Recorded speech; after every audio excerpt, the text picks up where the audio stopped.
বেআইনি ঘোষণা কৰা হয়েছে। সেয়েহে আপোনালোক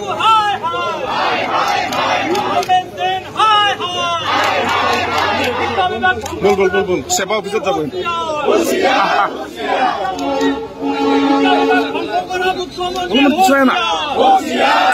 চৰকাৰ আৰু অসমৰ লাখ লাখ ল'ৰা ছোৱালীৰ জীৱনক লৈ তেওঁলোকে হেতালি খেলিছে। আজি শিক্ষামন্ত্ৰীয়ে কৈছে যে সেৱাৰ গাত দুখ নাই, প্ৰশ্ন কাকত লিক হোৱাত স্কুলৰ গাত দুখ। এটা তেওঁ পালমৰা এটা তেওঁ উত্তৰ দিছে। আমি শিক্ষামন্ত্ৰীক সুধিব কৈছো, চাপৰিলে মেঘ নতৰে, শিক্ষা এই যি স্কুলৰ পৰা লিক হৈছে সেই স্কুল শিক্ষা বিভাগৰ নহয় নেকি? গতিকে সামগ্ৰিকভাৱে সেৱাৰ পৰাই লিক হওক, শিক্ষাৰ স্কুলৰ পৰাই লিক হওক, ইয়াৰ বাবে জগৰীয়া শিক্ষা বিভাগ, ইয়াৰ বাবে জগৰীয়া শিক্ষামন্ত্ৰী। শিক্ষামন্ত্ৰীয়ে ইয়াৰ দায় সাৰিব নোৱাৰিব, চাপৰিলে মেঘ নতৰে।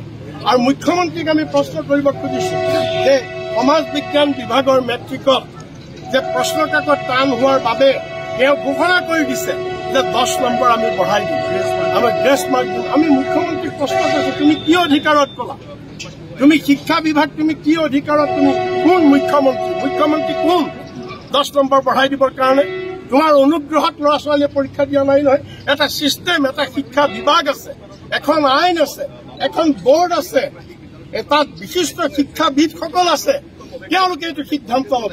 চমক সৃষ্টি কৰিবৰ বাবে তুমি ঘোষণা কৰি দিছা যে এইবিলাক হৈছে এটা তুগলকি কাৰবাৰ, এইবিলাক হৈছে এটা অৰাজক শিক্ষা বিভাগত।